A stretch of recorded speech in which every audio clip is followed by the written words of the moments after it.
Somewhere deep in the South Carolina Low Country, buried in archives that most historians overlook, lies a file that should never have been found. Misfiled under Agricultural Disputes 1847, it contains records that once threatened to unravel the social order of an entire region. The events it describes forced three of Carolina's wealthiest families to abandon their estates within a single year, selling at ruinous losses, vanishing under false names, and leaving behind only rumors. Officially, their downfall was blamed on crop failure and financial strain. But letters uncovered in the Charleston Historical Society tell another story, one centered on a man named Joshua Fletcher, enslaved at Riverside Plantation. For 20 years, Joshua had been forced to father children he would never know, paired with 9 women who were each sold away soon after giving birth. 17 documented children, none of whom he ever saw grow beyond infancy. By 1847, something in Joshua Fletcher broke, or perhaps finally awakened. What he did next was not rebellion in the usual sense. It wasn't fire or flight. It was something colder, smarter. He created a system of his own, a mirror of the one that had destroyed him, and turned it against the men who had built it. Through quiet manipulation and unsettling precision, he made the master's 3 sons live the very system their family had profited from for 6 decades. They learned what it meant to be controlled, to have choices stripped away, to be used as instruments for someone else's design. 73 people witnessed the full extent of what happened during those 7 months at Riverside. Every one of them swore an oath of silence that endured until death. Before we continue with the story of Joshua Fletcher and the reckoning that made South Carolina's plantation aristocracy realize their own machinery could be turned against them, make sure you're subscribed to Vintage Truths and hit that notification bell. Because stories like this, stories that were buried on purpose, are exactly what we uncover here. Now, let's return to Riverside Plantation and the mystery of the name Joshua Fletcher, a name once whispered only behind closed doors. Riverside stretched across 2,000 acres of rich South Carolina bottomland, bordered by the Combe River to the east and a thick maritime forest to the west. It had belonged to the Grantham family since 1783, passed from father to son through 3 generations of unbroken wealth. By 1847, Elias Grantham III ruled not just Riverside, but also a network of neighboring plantations bound to him through marriage, debt, and politics. His influence in the Charleston legislature was unquestioned. The plantation itself operated like a small kingdom, 147 enslaved people, working the rice fields whose yield financed Grantham's marble halls, French chandeliers, and Italian stone terraces. But beneath that polished veneer, something ancient and dangerous had begun to stir. Elias Grantham III, 52 years old in 1847, ran his estate with what he considered enlightened management. Less brutal than some of his neighbors, more pragmatic than cruel, he prided himself on rarely using the whip, preferring instead what he called natural incentives and proper breeding programs. This last point formed the cornerstone of Grantham's agricultural philosophy. He had studied the writings of plantation theorists who advocated for selective breeding among enslaved populations, treating human reproduction with the same calculated attention other planters gave to livestock. Grantham maintained detailed records in leather-bound ledgers noting physical characteristics, temperament, and lineage. He arranged pairings with businesslike precision, separating couples who failed to produce children quickly enough, and rewarding those who bore numerous offspring with slightly better rations and less arduous work assignments. Joshua Fletcher had been born at Riverside in 1809. The son of 2 people Grantham's father had deliberately paired for what the ledgers called prime physical specimens. Joshua's mother, marked in the records only as Celia, strong constitution, good teeth, had been forced into unions with 3 different men over 12 years, bearing 7 children who were all separated from her before their 10th birthdays and sold to distant plantations. Joshua's father, listed as Samuel exceptional height and strength, had been paired with 11 different women during his years at Riverside, producing 23 documented children he would never know. Joshua himself inherited his parents' physical characteristics. He stood 6'4" tall in an era when the average man measured 5'8", and he possessed unusual strength that made him valuable in the rice fields. By age 16, he had been designated by Elias Grantham, the two as prime breeding stock. Over the next 2 decades, Joshua was forced into unions with 9 different women, most of whom were sold away shortly after bearing children. The ledgers recorded these transactions with clinical detachment. Joshua paired with Ruth, 1,825, 2 children produced. Ruth sold to Georgia Plantation, 1,827. Joshua paired with Hannah, 1,827. The pattern continued for 20 years. Joshua produced 17 documented children, none of whom he was permitted to raise or in most cases even see beyond their infancy. The women were sold away to prevent emotional attachments that might reduce productivity. The children were dispersed across the Deep South, their parentage noted only in Grantham's private records. Valuable property scattered across state lines. By 1847, Joshua Fletcher was 38 years old, his body still powerful, but his eyes carrying something that made even the overseers uncomfortable. He spoke little, worked with mechanical efficiency, and showed no outward signs of resistance. Elias Grantham III considered him one of the plantation's most valuable assets, a man who had generated significant profit through his offspring, while remaining apparently utterly compliant. The Grantham family itself consisted of Elias III, his wife Margaret, and their 3 sons, Elias IV, a 23, Robert, a 21, and Thomas, age 19. All 3 young men had been educated at the College of Charleston and had returned to Riverside to learn plantation management under their father's guidance. They moved through the estate with the casual confidence of young aristocrats, secure in their position at the top of a rigid social hierarchy that seemed as permanent as the river itself. The spring of 1847 arrived with unusual heat, the kind that made the rice fields shimmer and turned the air thick as cotton. It was during this season that a series of events began to unfold. Events that would be documented in fragments, whispered about in coded language, and eventually buried so deeply in historical records that they nearly vanished entirely. The first indication that something had shifted at Riverside Plantation came not with violence or confrontation, but with a request that seemed on its surface entirely reasonable. On the morning of April 3, 1847, Joshua Fletcher approached the overseer, a man named William Pritchard, during the midday water break. Several enslaved workers later remembered the conversation, though they claimed not to understand its significance at the time. Joshua asked, with what witnesses described as unusual formality, to speak with Master Grantham about a matter of property management. Pritchard, surprised that Joshua would initiate such a request, nevertheless agreed to relay the message. That evening, Elias Grantham III received Joshua in the plantation office, a small building separate from the main house where business transactions were conducted. Grantham later documented this meeting in a private journal entry that would be discovered only after his death, an entry he titled simply "The Beginning." According to Grantham's account, Joshua stood before the desk with perfect posture and spoke in clear, measured tones. He explained, been thinking about Master Grantham's breeding program and had developed some observations that might prove profitable. Joshua noted that he had produced 17 children over 20 years, but that Master Grantham had been forced to sell away the mothers, breaking up potential multi-generational advantages.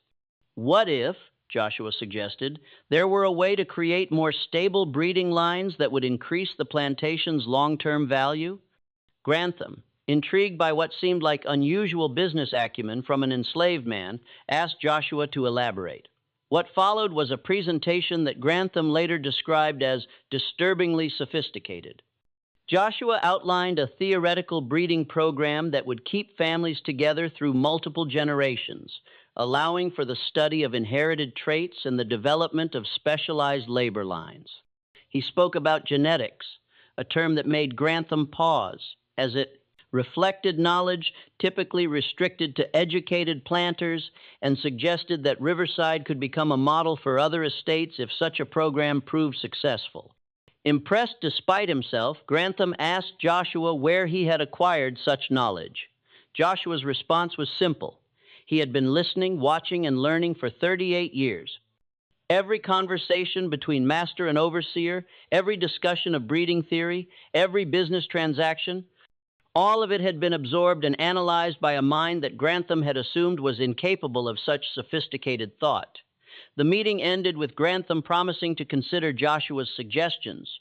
He dismissed the man and sat alone in his office as twilight fell, experiencing what he described in his journal as a peculiar unease, as if I had suddenly discovered that my horse could speak Latin. 3 days later, something happened that no one at Riverside could have anticipated.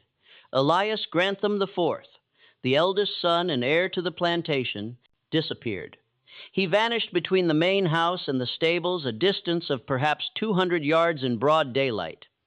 A search was organized immediately, with overseers and enslaved workers combing every structure, field, and section of forest. They found no signs of struggle, no indication of flight, and no evidence of violence. It was as if the young man had simply ceased to exist. The search continued for 3 days. Neighboring plantations were alerted, patrols were organized, and advertisements were placed in Charleston newspapers. On the evening of the 3rd day, a note was discovered tucked into the back of Elias Grantham III's breeding ledger, the very book that contained detailed records of Joshua Fletcher's forced pairings and separated children. The note, written in surprisingly educated handwriting, read, "Your son is safe and well treated. He is learning what it means to be property. When you are ready to negotiate his return, send word through the man Joshua Fletcher. Tell no one else of this communication, or you will never see your son again." Grantham's hands reportedly shook as he read the message. The implications were staggering. Not just that his son had been taken, but that the taking had been planned with sufficient sophistication to circumvent all the plantation security measures. More disturbing still was the phrase, "learning what it means to be property," which suggested something more complex than simple ransom. Grantham immediately sought out Joshua Fletcher, finding him in the quarters after the day's work had ended.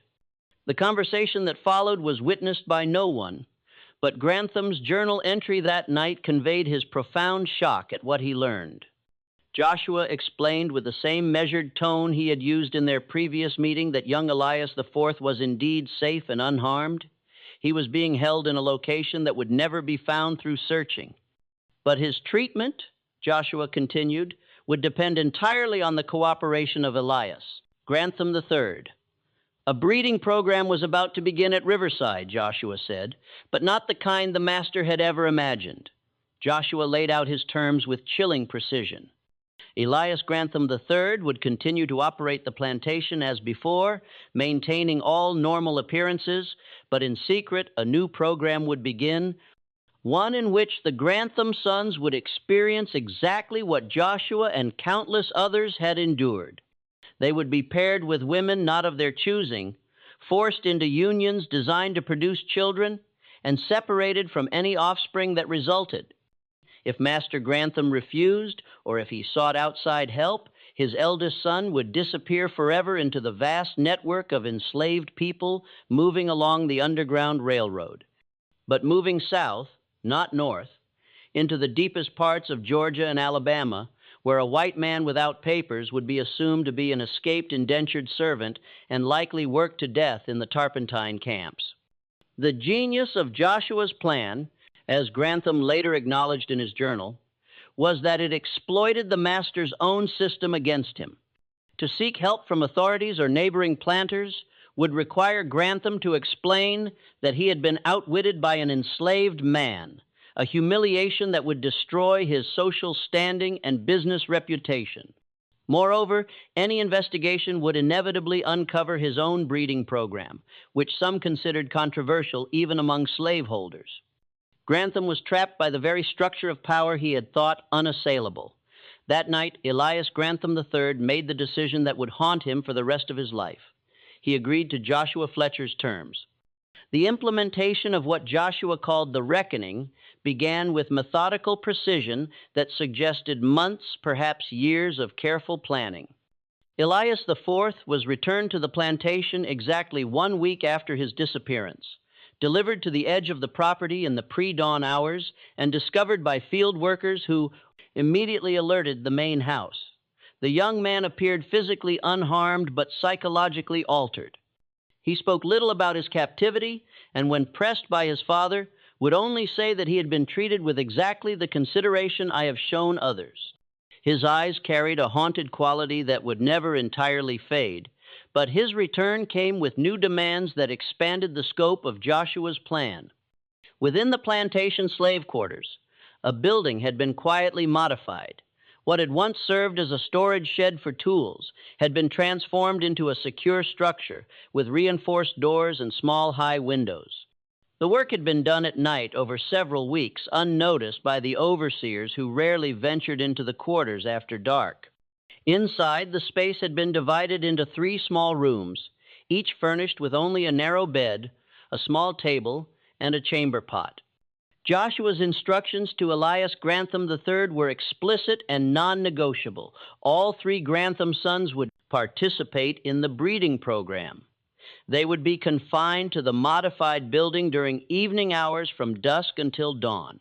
During daylight, they would be required to work in the fields under the same conditions as the enslaved laborers, though their work would be limited to less visible sections of the plantation to avoid detection by visitors. Most critically, each son would be paired with a woman selected by Joshua, and these pairings would continue until pregnancies resulted. The women chosen for this purpose were not random selections. Joshua had identified 3 enslaved women at Riverside who had been separated from their own children through Grantham's breeding program. Each had experienced the trauma of forced pairings and subsequent separation from their offspring. Each had reasons to participate in what Joshua described as teaching these men what they have done to others. But here Joshua's plan revealed a complexity that transcended simple revenge. The women were given absolute choice in their participation. Joshua made clear that they could refuse without any consequences and that their involvement must be entirely voluntary. He explained that the goal was not to replicate the violence of the plantation system, but to create a situation where the Grantham sons experienced the psychological weight of being treated as breeding stock, the loss of autonomy, the reduction to physical function, the awareness of being valued only for reproductive capacity. 2 of the 3 women initially agreed to participate. The third, a woman named Sarah, who had borne and lost 4 children to sale, refused on the grounds that she could not, even in these circumstances, participate in something that echoed her own trauma. Joshua accepted her decision immediately and sought no replacement. This detail, recorded in a letter written by Sarah many years later, suggested that Joshua's intentions were more nuanced than pure retribution. The program began in late April of X 1847. The Grantham sons were confined each night to their separate rooms. They were provided adequate food and water, given basic medical attention when needed, and were not physically harmed. But they were also stripped of all autonomy regarding their personal lives and reproductive futures. They were informed that they would be paired with their assigned partners until pregnancies occurred, and that any resulting children would be separated from them immediately after birth. Elias Grantham III, bound by his agreement and terrified of losing his sons entirely, maintained the facade of normal plantation operations. He told neighbors that his sons were engaged in an intensive agricultural study that required their full attention, explaining their absence from social events and church services. He increased security around the plantation's perimeter, while simultaneously allowing Joshua unprecedented freedom of movement within the estate. What happened during those months remains, documented only in fragments, brief journal entries, coded letters, and testimonies given decades later under different names.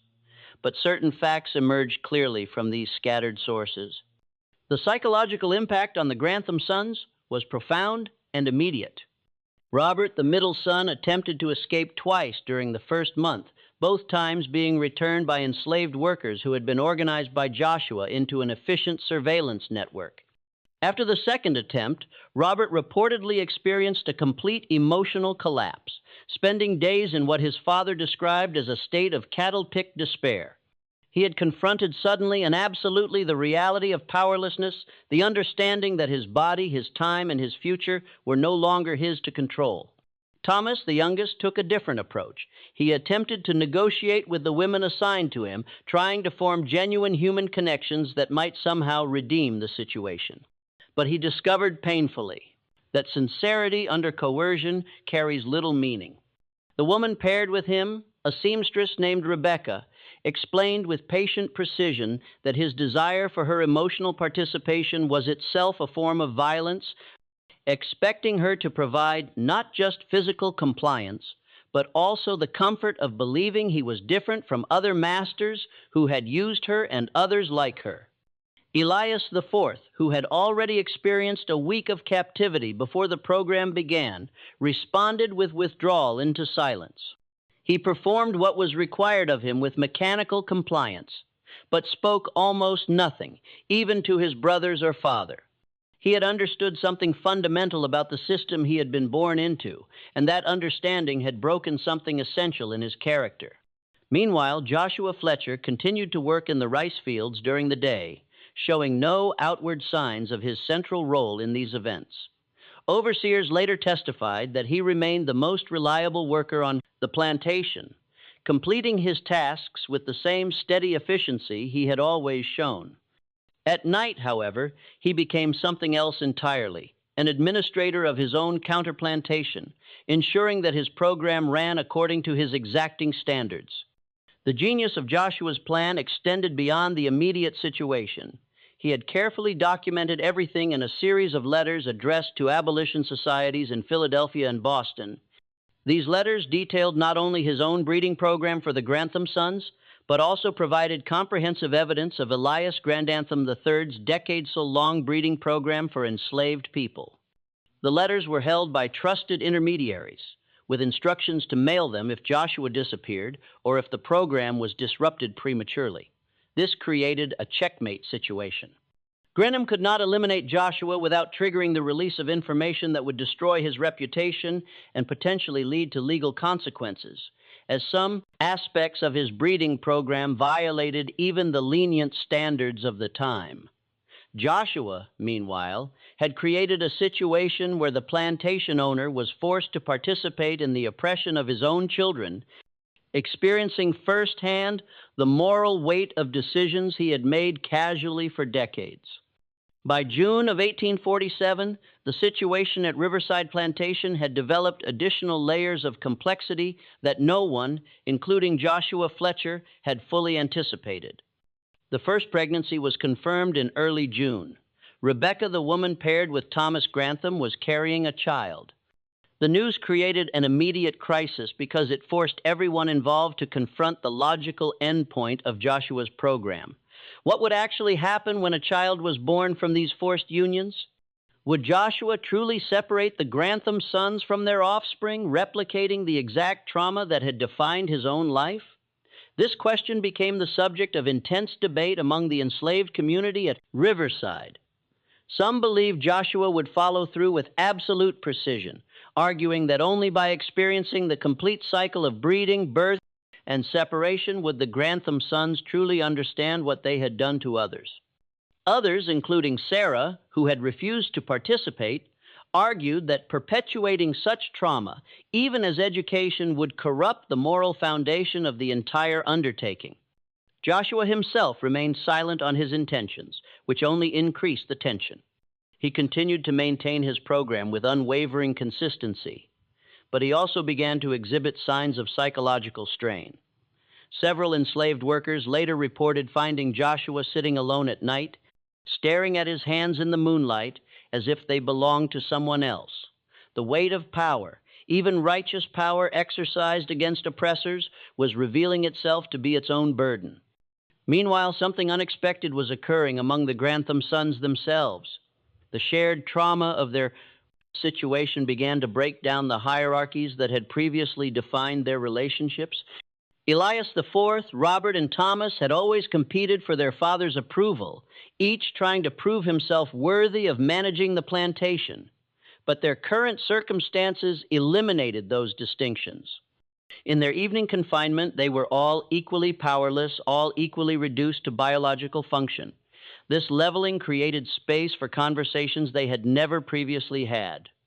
They began to discuss tentatively at first, and then with increasing urgency, the moral foundations of everything they had been raised to accept.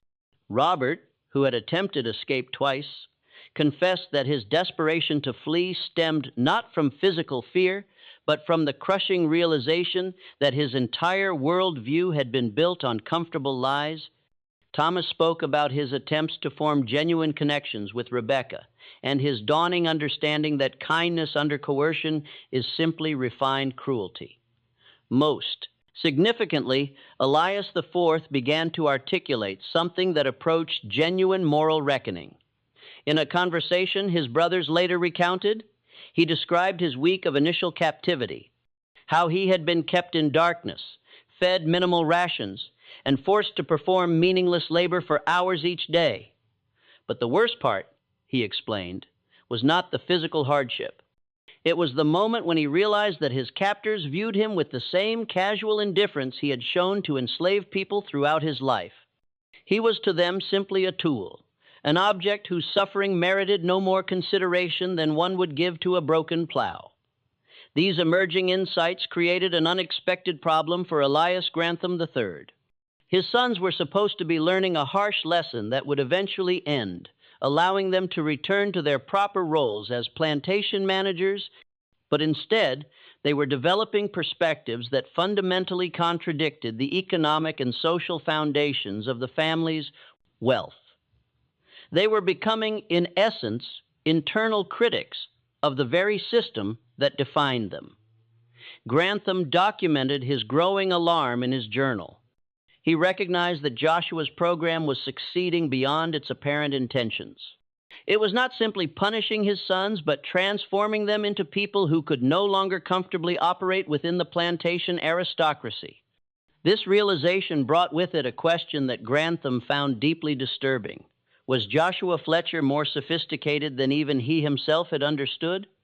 Had this entire program been designed not just to inflict equivalent suffering, but to destroy the psychological foundations that allowed plantation society to function? The answer came in the third week of June, when Joshua finally explained his full intentions to Elias Grantham III. They met again in the plantation office, this time with Joshua standing not as a subordinate, but as something closer to an equal. Joshua laid out the remainder of his plan, with the same methodical precision he had shown from the beginning. Rebecca's child would be born in approximately 7 months. When that occurred, Thomas would be permitted to see his child exactly once, immediately after birth. Then the child would be separated from Thomas and raised by Rebecca as her own, with Thomas having no further contact or parental rights. This pattern would continue for any other pregnancies that resulted from the program. But here Joshua added a crucial detail that he had withheld until now. The children born from these unions would not be enslaved. Joshua had secured promises from abolition networks in the North that they would provide false documentation, establishing free status for any children born from his program. These children would be raised with full knowledge of their parentage and the circumstances of their conception. They would become living testimonies to what had occurred at Riverside Plantation. Evidence that could never be destroyed or hidden. The brilliance of this arrangement was its permanence. Even if Joshua's program ended, even if the Grantham sons eventually returned to normal life, these children would exist as permanent reminders of what had transpired. They would be, in effect, walking documentation of the reversal that had occurred, proof that the logic of the breeding program, when applied to those who created it, was fundamentally intolerable. Grantham listened to this explanation with what he described in his journal as a horror beyond anything I have previously known. He realized that Joshua had created something more sophisticated than revenge. He had created a mirror that would follow the Grantham family forever, reflecting back the choices they had made for generations. But Joshua was not finished. He had one more revelation that would shift the situation yet again. He informed Grantham that his program had never been solely about the Grandantham sons. Throughout the past 3 months, Joshua had been in communication with enslaved people on 7 neighboring plantations, estates where similar breeding programs had been implemented, where families had been systematically separated, where human beings had been reduced to reproductive stock. Joshua had shared his methods, his strategies, and his success at Riverside. Other programs, he suggested, were already beginning. This was the moment when Elias Grantham III understood the true scope of what he was facing. Joshua Fletcher had not simply sought revenge against one family. He had initiated a form of resistance that could potentially replicate across the entire region. If enslaved people at multiple plantations simultaneously began implementing similar programs, the entire economic and social structure of the Low Country could be threatened. The psychological impact on the planter class would be devastating, and the potential for violent response would be catastrophic. Grantham asked with what he admitted was barely controlled panic. What Joshua wanted? What would end this program? What would prevent its spread to other plantations? Joshua's response revealed the final layer of his plan. He wanted nothing for himself. He was, he explained, already 40 years old, and had accepted that his own life had been consumed by the system he was now subverting. But he wanted something for the children, both those who had already been born through forced breeding programs and those who would be born in the future. He demanded that Grantham use his considerable social and political influence to advocate for laws restricting family separation in the slave system. That is to say, not abolition, which Joshua recognized as politically impossible in South Carolina, but targeted reforms that would prevent the most brutal aspects of breeding programs. He wanted Grantham to speak openly about his own practices, to admit publicly what he had done, and to argue that such practices were not only immoral, but economically inefficient. It was an impossible demand, and both men knew it. For Grantham to do what Joshua asked would require social and economic suicide. He would be ostracized by his peers. His business relationships would collapse, and his family's reputation would be destroyed. He would lose everything he had spent his life building. But the alternative, allowing Joshua's program to continue and potentially spread, was equally unthinkable. Grantham asked for time to consider his options. Joshua granted him 1 week. During that time, the breeding program would continue as established, and the surveillance network would remain alert for any attempts to seek outside help or to sabotage the agreement. The meeting ended with both men understanding that they had reached a critical juncture. What had begun as a specific act of revenge against one family had evolved into something larger, a fundamental challenge to the assumptions underlying the entire plantation economy. The question now was whether that challenge could be contained or whether it would spiral into something that neither man could control. Just when everything seemed to be reaching an impossible tension, another development occurred that would transform the situation once more. But before we continue with this next shocking turn in the story of Joshua Fletcher and Riverside Plantation, let's take a moment. If this account is affecting you as deeply as it affected those who first uncovered these records, share this video with someone who appreciates the complex and often dark truths of American history. Hit that like button to support content that doesn't shy away from difficult subjects. And make sure you're subscribed with notifications on, because stories like this, stories that were deliberately hidden for over a century, are what we're committed to bringing to light. Let's discover together what happens next at Riverside Plantation. The week of deliberation that Elias Grantham III had requested became 7 days of escalating crisis that would ultimately force resolution in a manner no one had anticipated. On the 3rd day of that week, a development occurred that shattered the careful equilibrium Joshua had maintained. One of the neighboring plantations, the Carmichael Estate, located approximately 6 miles downriver, experienced its own version of what had happened at Riverside. The eldest Carmichael son disappeared under circumstances eerily similar to Elias IV's initial vanishing. Within 2 days, notes appeared making demands nearly identical to Joshua's. This replication had not been authorized by Joshua. In fact, when word reached him through the enslaved communication network, his reaction was immediate alarm. His plan had depended on controlled implementation, careful documentation, and strategic pressure applied to specific targets who could be leveraged into advocacy. Uncontrolled spread of his methods would lead to violent suppression and mass retaliation against the enslaved population. Joshua moved quickly to make contact with whoever had initiated the Carmichael action using the same underground networks that had facilitated his own program. What he discovered was both predictable and disturbing. A group of enslaved men at the Carmichael estate had heard rumors about Riverside and had attempted to implement their own version without understanding the careful safeguards Joshua had established. They had not secured documentation for potential children, had not created the checkmate situation with letters to abolition societies, and had not established clear endpoints for their program. The Carmichael situation was escalating toward violence. The plantation owner had contacted neighboring estates, and a coordinated response was being organized. Slave patrols were being mobilized, and discussions were occurring about making examples that would discourage any similar actions. Grantham received word through his business networks that several plantation owners were proposing a T5 and 2 regional meeting to address what they were calling coordinated insurrection. The language being used suggested not targeted punishment, but wholesale suppression, the kind that would result in dozens of executions and the implementation of even more brutal control measures across the entire Low Country. Joshua understood immediately that his own program was now in jeopardy.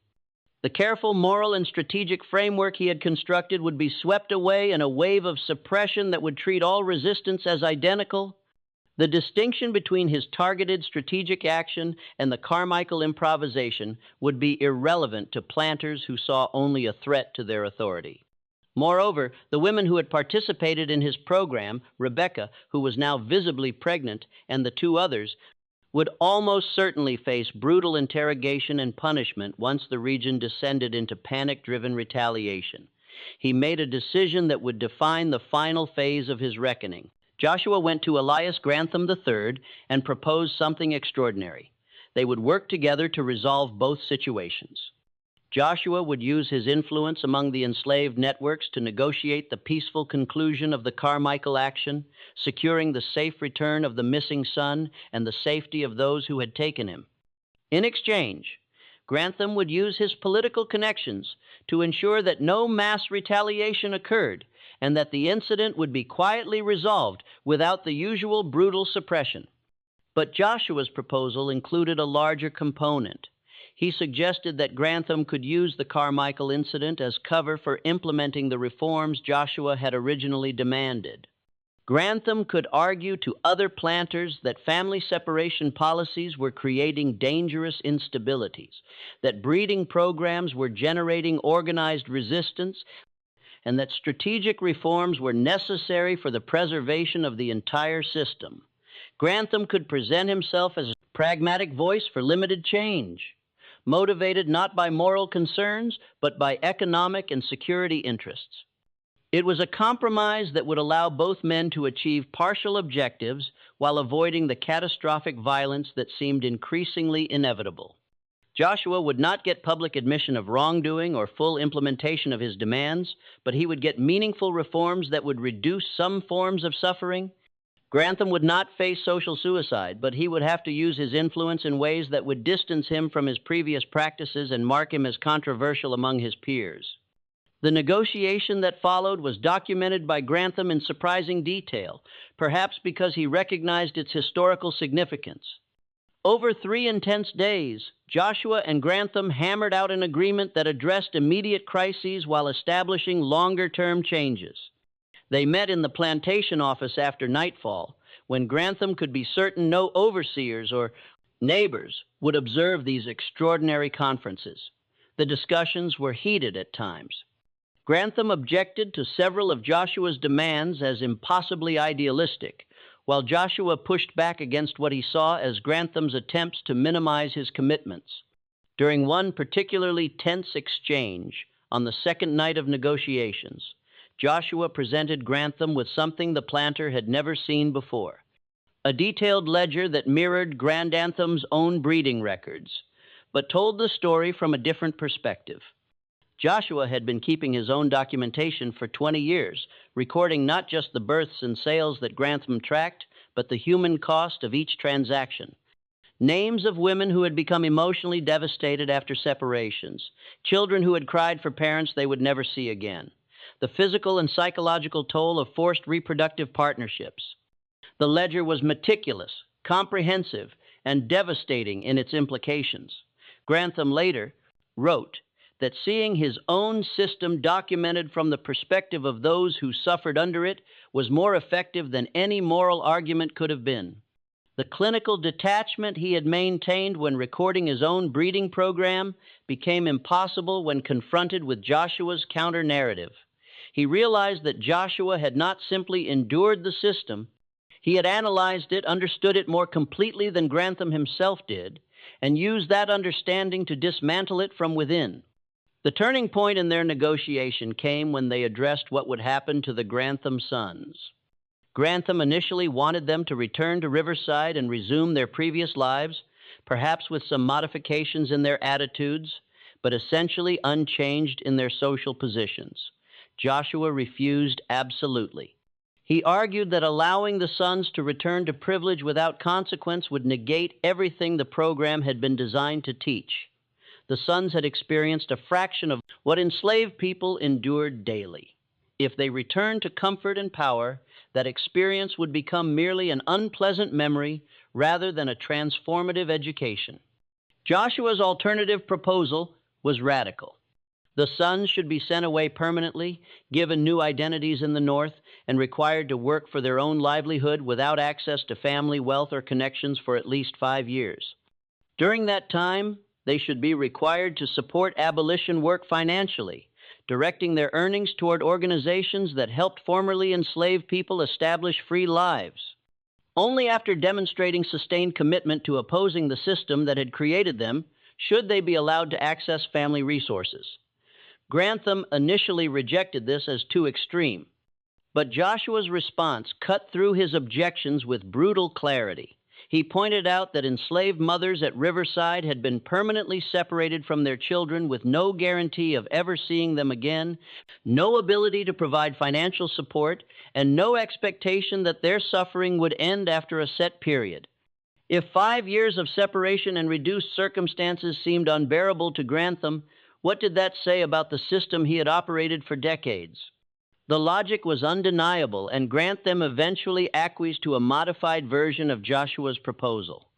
The sons would relocate to Ohio, would be given sufficient resources to establish businesses, but not enough to live in luxury, and would be expected to support abolition causes financially. Grantham would maintain minimal contact with them for 3 years, allowing them to establish independent identities separate from their plantation heritage. For the immediate situation, Joshua would facilitate the peaceful return of the Carmichael son and the de-escalation of that conflict. Grantham's own sons would be released from their confinement, and the breeding program at Riverside would end. Rebecca, who was carrying Thomas's child, would be granted her freedom along with her unborn child, with documentation that Joshua had secured from his northern contacts. The 2 other women who had participated in Joshua's program would also be granted freedom, along with financial resources sufficient to establish independent lives. Additionally, 10 other enslaved families at Riverside would be granted freedom papers over the following year, selected by Joshua, based on their particular vulnerabilities or suffering under the breeding program. For the longer term, Grantham would spend the next 2 years using his political influence to advocate for restrictions on family separation in the South Carolina slave system. He would not expose his own practices directly, but he would speak in legislative sessions and in private meetings with other planters about the security risks and economic inefficiencies of breeding programs. He would quietly support the Underground Railroad by failing to investigate certain escapes from Riverside and neighboring estates, and he would maintain correspondence with Joshua for the remainder of his life, providing regular accounts of his advocacy efforts. The agreement also addressed the question that had created so much tension. What would happen to the children born from Joshua's program? Rebecca would raise her child as free with regular financial support from Grantham that would be framed as payment for past labor. The child would be told the truth about their parentage and conception when they reached adulthood. Thomas would have no parental rights, but would be permitted to provide financial support through Grantham's intermediation if he chose.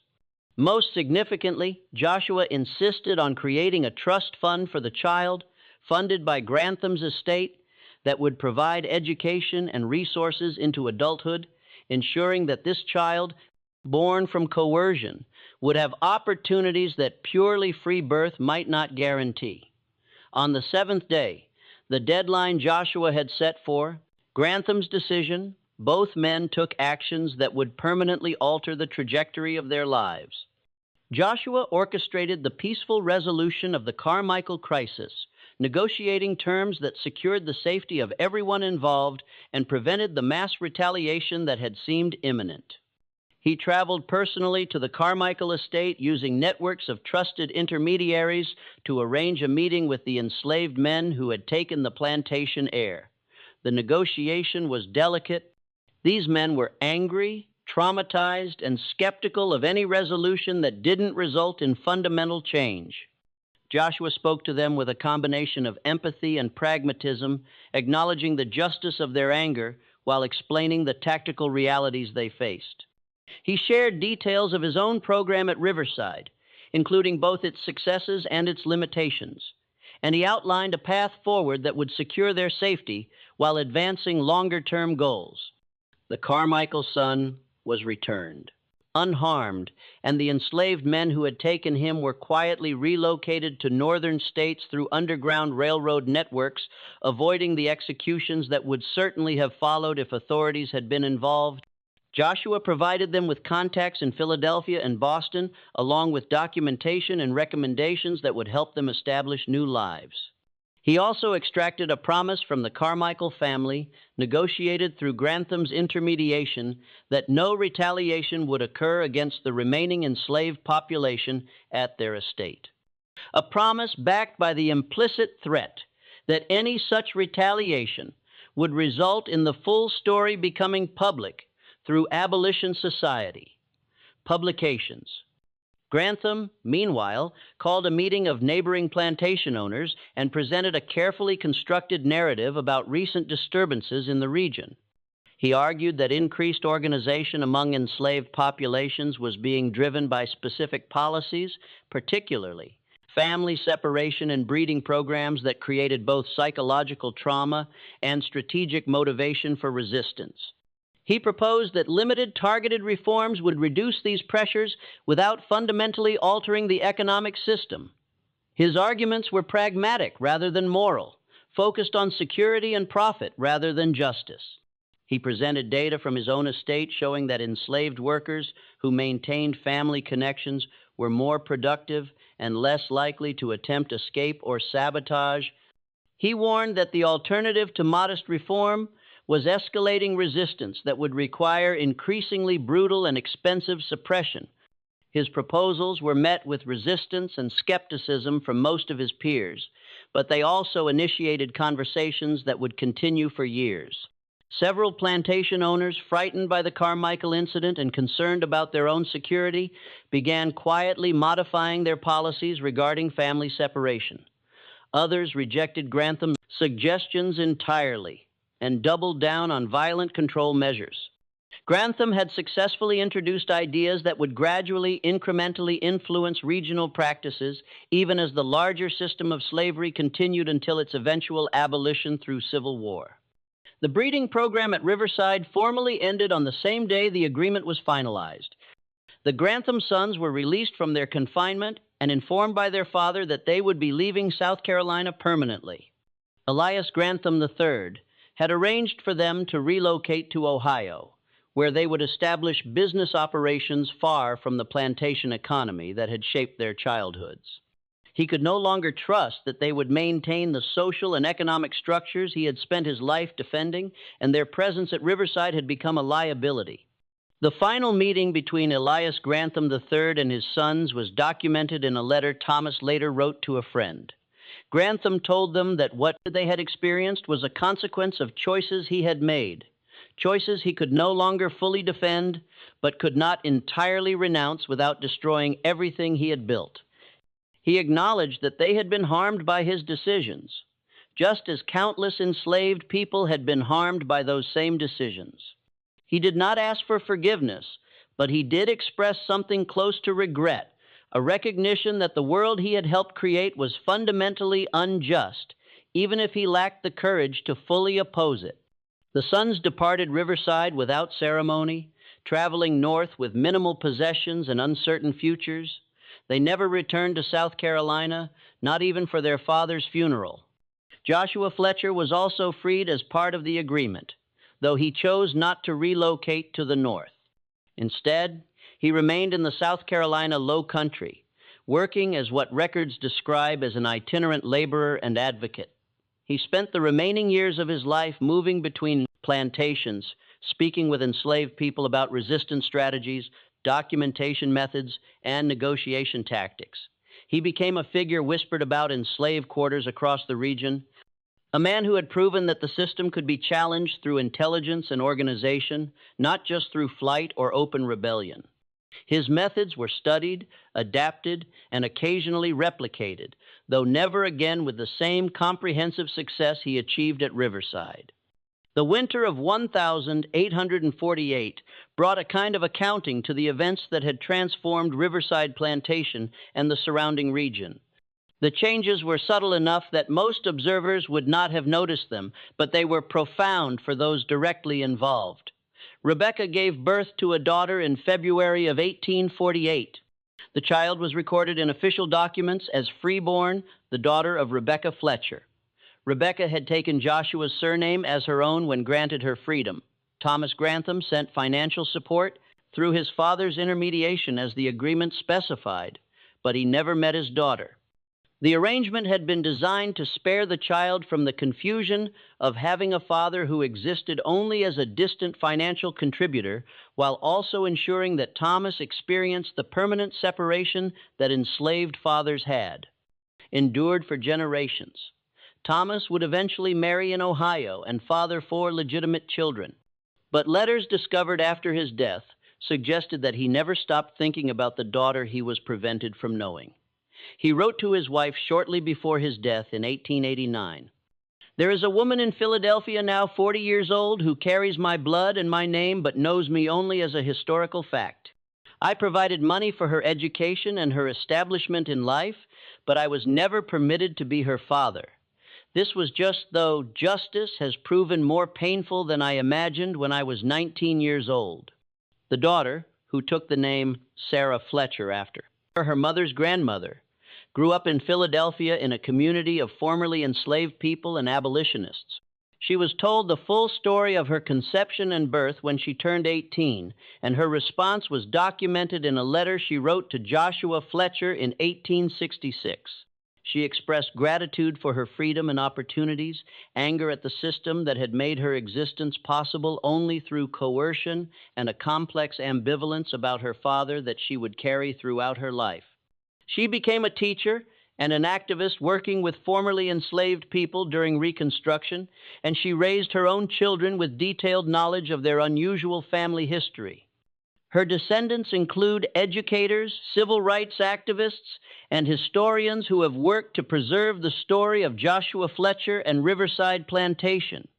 The 2 other women who had participated in Joshua's program relocated to Philadelphia, where they joined a community of formerly enslaved people and became active in abolition work. Their testimonies, given decades later to historians documenting the slavery era, provided some of the most detailed accounts of what had occurred at Riverside. They spoke about the complexity of their participation, the satisfaction of challenging power structures, combined with the trauma of being involved in any reproductive coercion, even one designed to educate oppressors. One of them, a woman named Elizabeth, who had been paired with Robert Grantham but had not become pregnant, described the experience as simultaneously liberating and haunting. We had power over those who had always held absolute power over us, but exercising that power required us to participate in a system we despised. Their testimonies revealed the moral ambiguity at the heart of Joshua's program and sparked debates among abolitionists about the ethics of using oppressive methods to educate oppressors. Elias Grantham IV, Robert and Thomas never returned to South Carolina. They established successful businesses in Ohio involved in manufacturing and trade rather than agriculture. Historical records suggest they maintained minimal contact with their father and avoided discussing their childhoods. Thomas, in particular, became known for supporting gradual abolition movements, though he never spoke publicly about his personal experiences.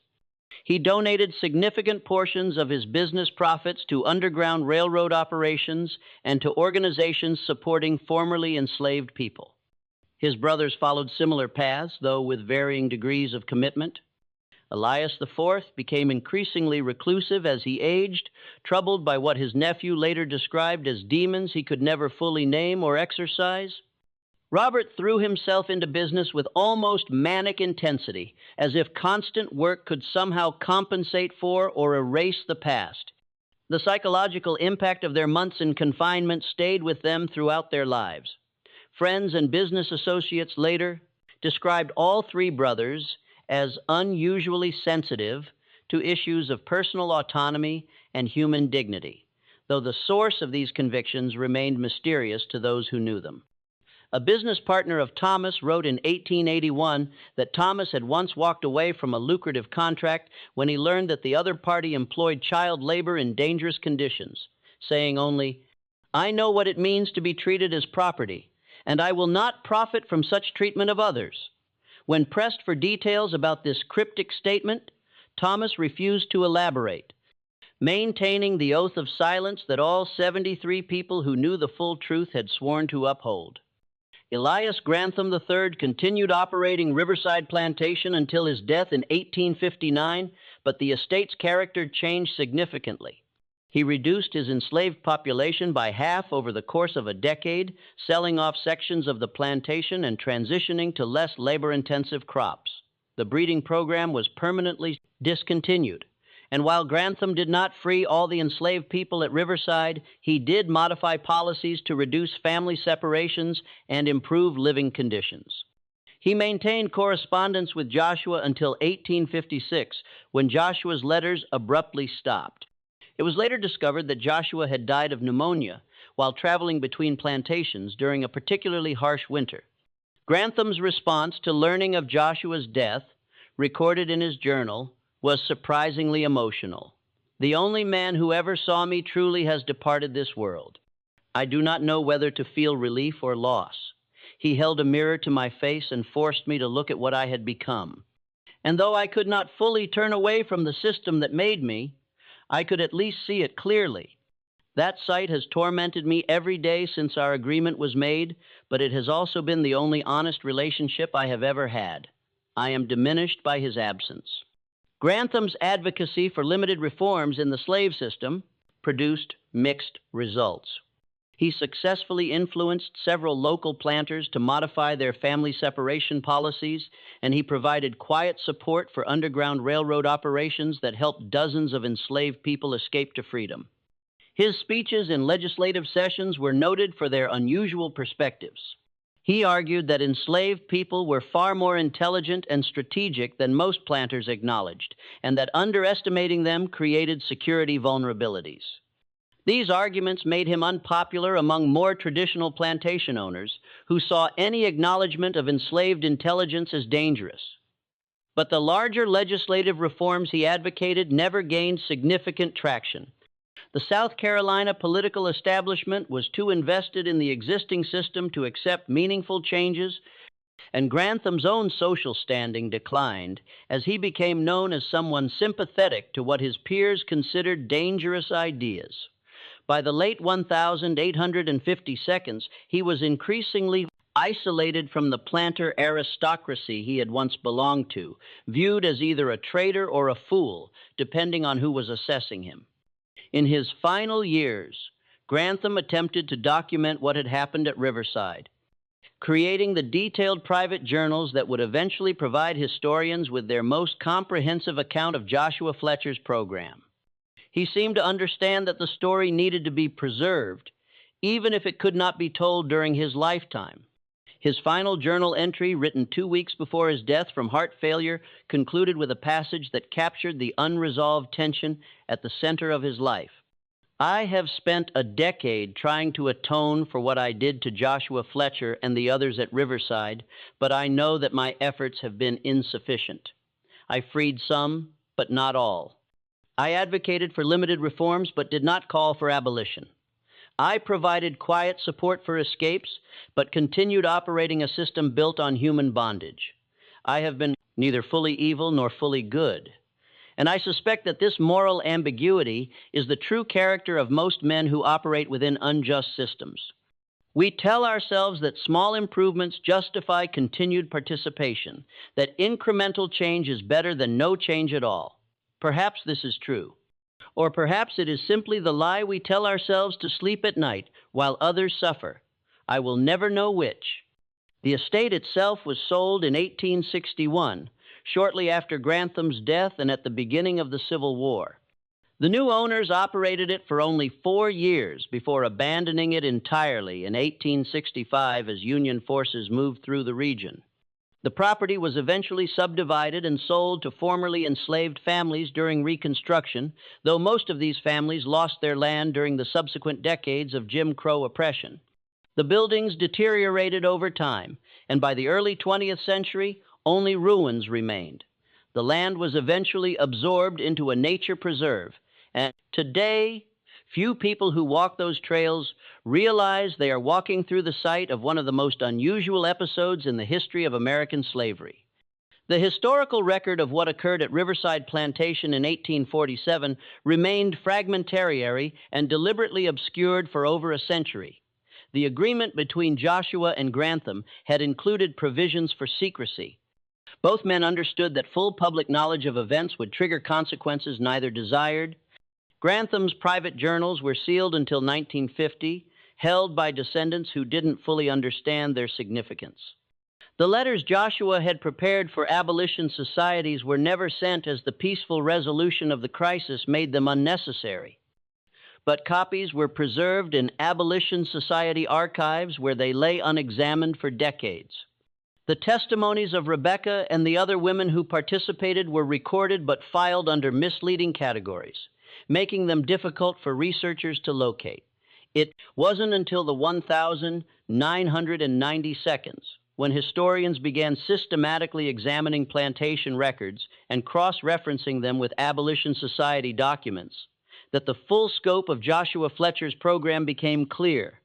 A graduate student researching breeding programs discovered Grantham's journals and recognized their significance. Cross-referencing the journals with other documents revealed the testimonies of the women participants. Joshua's preserved letters and scattered references in other plantation owners' correspondence. Slowly, painstakingly, the complete story emerged from archival fragments that had been separated and hidden for over a century. Even then, the story remained controversial. Some historians questioned the authenticity of the documents, while others debated the ethics of Joshua's actions and whether targeted reproductive coercion, even as education for oppressors, could be justified under any circumstances. Academic conferences featured heated debates about whether Joshua Fletcher should be celebrated as a resistance hero or criticized for perpetuating reproductive violence. Some scholars argued that his program represented sophisticated psychological warfare that exposed the fundamental violence of slavery, while others contended that using the tools of oppression, even against oppressors, corrupts the moral foundation of resistance. What remains undisputed is that something extraordinary occurred at Riverside Plantation in 1847. An enslaved man, using only his intelligence and understanding of the system that oppressed him, succeeded in temporarily reversing power dynamics and forcing those who had brutalized others to experience a fraction of that brutality themselves. He created a mirror that reflected the plantation system back upon those who benefited from it, revealing its fundamental cruelty in ways that abstract moral arguments never could. The children born from Joshua's program. There were ultimately 3 documented births over the following years. Grew up free in northern states, raised with full knowledge of their complex origins. The descendants of those who lived through the events at Riverside Plantation walk among us today. Some are aware of their extraordinary ancestry, the strange intertwining of bloodlines that joined the enslaved and the enslavers. They carry within them a legacy written not only in history, but in their very DNA. Living echoes of an encounter that was both an act of vengeance and an act of revelation. What Joshua Fletcher ultimately achieved remains open to interpretation. He did not end slavery. He did not overturn the Southern order or halt the machinery of exploitation. The concessions he forced from Elias Grantham III were brief, fragile, and ultimately washed away by time. The institution endured until war tore it apart, not rebellion or reform. Yet Joshua proved something the plantation elite had spent generations denying, that the enslaved were not passive instruments of labor, but thinking, deliberate, and capable of strategy. He revealed that intellect and agency were never confined by chains, that the very logic of control the masters used to dominate could, when understood deeply enough, be turned back upon them.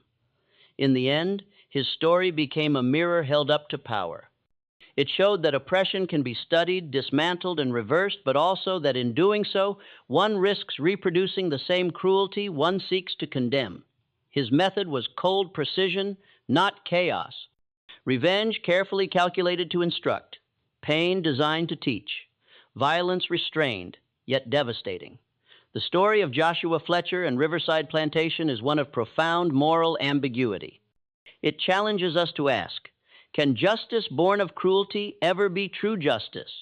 Do those who cause suffering deserve to experience it in order to understand it?